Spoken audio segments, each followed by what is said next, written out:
The hum of conversation and the clinking of dishes filled the small roadside diner as regulars exchanged banter over steaming cups of coffee and plates of comfort food. It was the kind of place where everyone felt at home, a haven for truckers, locals, and weary travelers alike. Nestled in a quiet stretch of highway, the diner was a beacon of warmth and familiarity in the otherwise desolate landscape. Emma Carson sat at the counter, savoring her meal after a long day. The former Marine had grown accustomed to solitude in recent years, finding peace in her quiet, self-sufficient lifestyle. Now, a self-defense instructor, Emma spent her days empowering others, sharing the skills she had honed during her years of service. Her unassuming demeanor and petite stature often made her blend into the background, but beneath the surface was a calm confidence and sharp awareness that never left her. The evening's tranquility was broken by the roar of engines pulling into the gravel parking lot. Heads turned as a group of motorcycles rumbled to a stop outside the diner, their riders dismounting with exaggerated swagger. The Iron Talons, a local biker gang notorious for their rowdy behavior, had arrived. Inside, the atmosphere shifted. Conversations grew quieter, and the laughter that had filled the room moments ago gave way to uneasy murmurs. The bikers pushed through the door, their presence dominating the space. At their center was Mac Crusher Steele, the gang's leader, a towering figure with a menacing smirk and an air of arrogance that dared anyone to challenge him. Emma didn't flinch as the bikers settled into a booth nearby, their voices rising above the subdued chatter of the other patrons. She continued eating, her calm demeanor unchanged, though her sharp eyes took in every detail. Mac's gaze swept the room before landing on Emma. He nudged one of his gang members and chuckled. "Looks like someone's a little out of place here," he said loudly, his voice dripping with mockery. The gang laughed, their taunts aimed squarely at Emma. Unfazed, she ignored them, finishing her coffee with deliberate calm. But her composure only seemed to fuel their need for attention. One of the bikers leaned closer, smirking as he muttered something under his breath.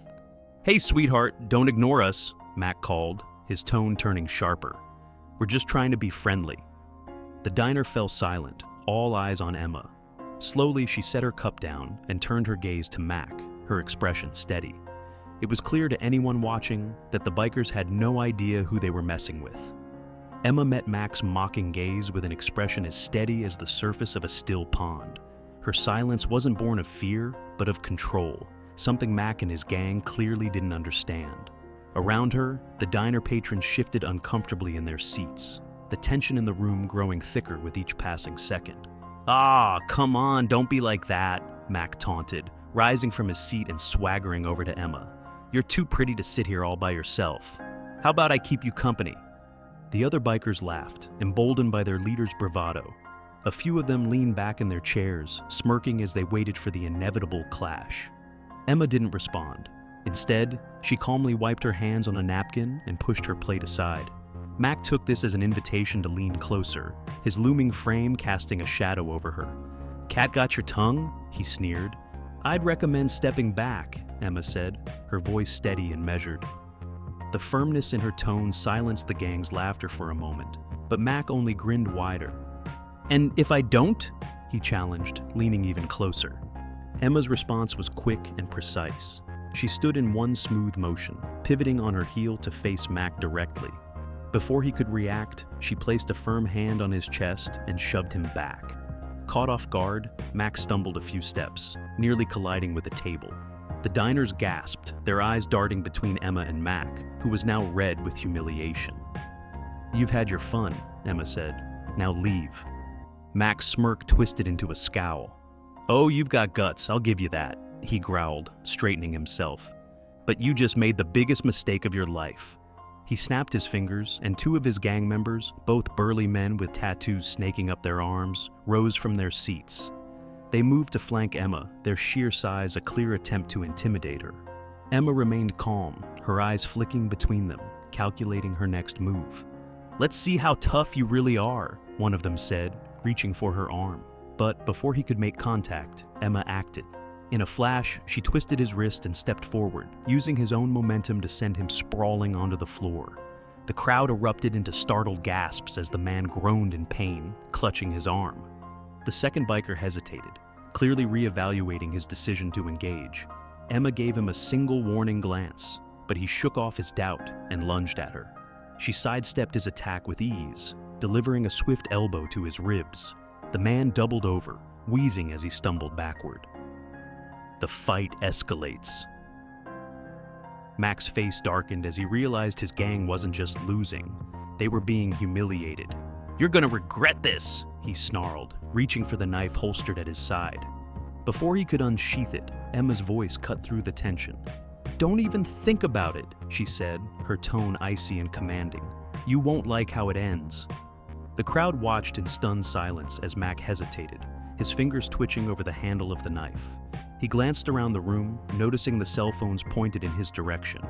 Some patrons had begun recording the confrontation, their faces a mix of fear and awe. "You want to do this in front of witnesses?" Emma asked, nodding toward the cameras. "Go ahead, but I promise you won't walk out of here on your own 2 feet." For a moment, it seemed as though Mac might back down, but his pride, already wounded, pushed him to act. He lunged at Emma, swinging the knife in a wide arc. Emma's movements were swift and controlled. She sidestepped the attack, grabbing Mac's wrist and twisting it until the knife clattered to the floor. Using his own momentum against him, she flipped him over her shoulder and onto the ground. The impact rattled the diner, and the crowd erupted into cheers and applause. Mac groaned, dazed and humiliated, as Emma stood over him. "Stay down," she said firmly. The gang retreats. The remaining bikers, now visibly shaken, exchanged uneasy glances. Their leader had been taken down, and their 2 strongest members were still on the floor, groaning in pain. One of them, a lanky man with a nervous demeanor, raised his hands in surrender. "We don't want any more trouble," he muttered. "Then leave," Emma said, her voice carrying the weight of authority, "and take your trash with you." The gang scrambled to help Mac and their fallen members to their feet. They muttered curses under their breath, but none dared make another move against Emma. As they stumbled out of the diner, the regulars erupted into applause, their fear replaced with admiration for the woman who had stood her ground. A moment of calm. As the roar of the bikers' engines faded into the distance, the diner staff and patrons turned their attention to Emma. Marcy, the middle-aged waitress who had been watching the scene unfold from behind the counter, approached her with wide eyes. "That was incredible," she said. "Are you some kind of superhero?" Emma shook her head, a faint smile on her lips. "Just someone who knows how to handle herself." The diner owner, a burly man named Hank, stepped forward, wiping his hands on a greasy towel. "Dinner's on the house," he said firmly. "It's the least I can do after what you just did." Emma waved him off. "I appreciate it, but I don't need special treatment. Just keep serving good food." The crowd laughed, the tension in the room finally breaking. Patrons approached Emma one by one, thanking her for standing up to the gang. Some even asked for tips on self-defense, inspired by her bravery. Emma's offer. As things began to settle down, Hank pulled Emma aside. "You've got some serious skills," he said. "Ever thought about teaching a class or something? This town could use someone like you." Emma considered the idea, her mind flashing back to her days as a self-defense instructor. "I might be able to do that," she said. "If enough people are interested, I'll set something up." Hank nodded enthusiastically. "Count me in, and my wife. She's always said she wanted to feel safer." Emma jotted down her contact information on a napkin, leaving it with Hank. "I'll be in touch," she said, grabbing her jacket and heading for the door. The quiet exit. As Emma stepped outside, the cool night air greeted her. She paused for a moment, glancing back at the diner. Through the window, she saw the smiling faces of the patrons she'd just protected. A small, satisfied smile crossed her face before she climbed into her truck and started the engine. The bikers had messed with the wrong woman, and they'd paid the price. Emma didn't see herself as a hero, just someone who refused to back down in the face of intimidation. And as she drove off into the night, she knew one thing for sure. She'd made an impact on a small diner and its patrons, proving that strength came in many forms, and respect was always earned. The hum of Emma's truck engine faded as she drove into the night, but the echoes of her actions lingered in the small roadside diner. Inside, the patrons were still abuzz with excitement, recounting the events with awe and admiration.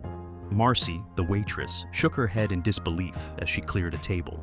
"Never seen anything like that," she muttered, glancing toward the door where Emma had left just moments earlier. For the first time in weeks, the regulars felt a renewed sense of security. The Iron Talons had been a looming threat in the area, their reputation for intimidation keeping many residents on edge. But tonight, Emma had done more than stand her ground. She had restored a sense of peace that the gang had tried to steal. Emma's reflection. As Emma drove down the empty stretch of highway, her thoughts turned to the encounter. She wasn't one to seek out conflict, but she also wasn't the type to back down when someone crossed the line. The bikers had underestimated her, mistaking her quiet demeanor for weakness.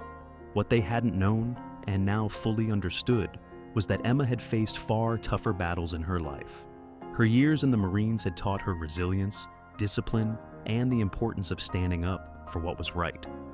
Emma's gaze flicked to the rearview mirror, catching the faint glow of the diner's lights fading into the distance. A small smile played on her lips. It wasn't about being a hero. It never had been. For Emma, it was about doing what needed to be done, about ensuring that no one in that diner had to feel afraid of the Iron Talons again. A lasting impact. Back at the diner, Hank and Marcy were already talking about organizing a self-defense class with Emma. Word of her offer spread quickly among the patrons, and the sense of community grew stronger with each conversation.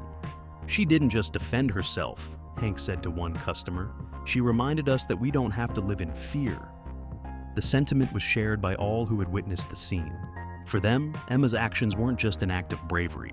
They were a call to action, a reminder that strength wasn't about size or numbers, but about courage and conviction. The wrong woman. As the night wore on, the bikers regrouped at their usual haunt, licking their wounds and nursing their bruised egos. Mac, Crusher, Steele sat in silence, the humiliation of his defeat etched into his scowl. His gang, once boisterous and overconfident, now avoided his gaze. They'd learned the hard way that they'd messed with the wrong woman. Emma, however, had already moved on. For her, the encounter was just another moment in a long journey. The road stretched ahead, and she was ready for whatever came next, knowing she carried with her the strength to face it and win.